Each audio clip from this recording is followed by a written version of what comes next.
ব্রেকের পর যাদবপুর বিশ্ববিদ্যালয় চত্বরে ডেঙ্গিতে আক্রান্ত 4 জন ছাত্রছাত্রী। এর জেরে আতঙ্ক ছড়িয়েছে পড়ুয়া মহলে।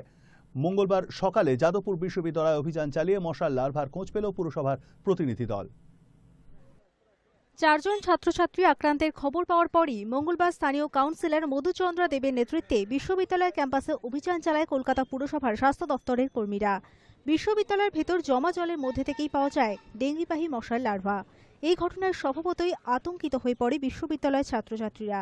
কিভাবে ডেঙ্গি প্রতিরোধ করা যায় সে বিষয়ে বিশ্ববিদ্যালয়ের সাফাই কর্মীদের মৌখিক প্রশিক্ষণ দেয় পুরসভার স্বাস্থ্য বিভাগের কর্মীরা। মাঝে মাঝে কর্পোরেশন থেকে একটা করে ড্রাইভ দিই, জয়েন্ট ড্রাইভ দিই। এই জয়েন্ট ড্রাইভ দেবার পর আমরা 4টে ডেঙ্গু পেয়েছি।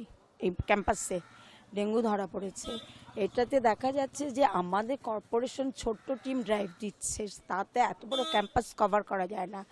এইবার ইউনিভার্সিটি কতটা কি নিচ্ছে জানি না, কিন্তু দেখা যাচ্ছে এই ডেঙ্গুটা আমরা পেয়েছি এবং আমরা এখন আমাদের টিম যেটা ঘুরে বেড়াচ্ছে চারিদিকে, হস্টেল বলুন কোয়ার্টার্স বলুন, সেখান থেকে আমাদের লার্ভাটা পাওয়া যাচ্ছে।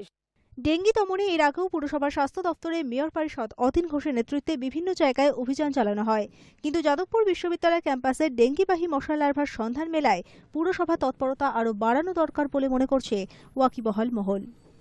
High news network, Kolkata.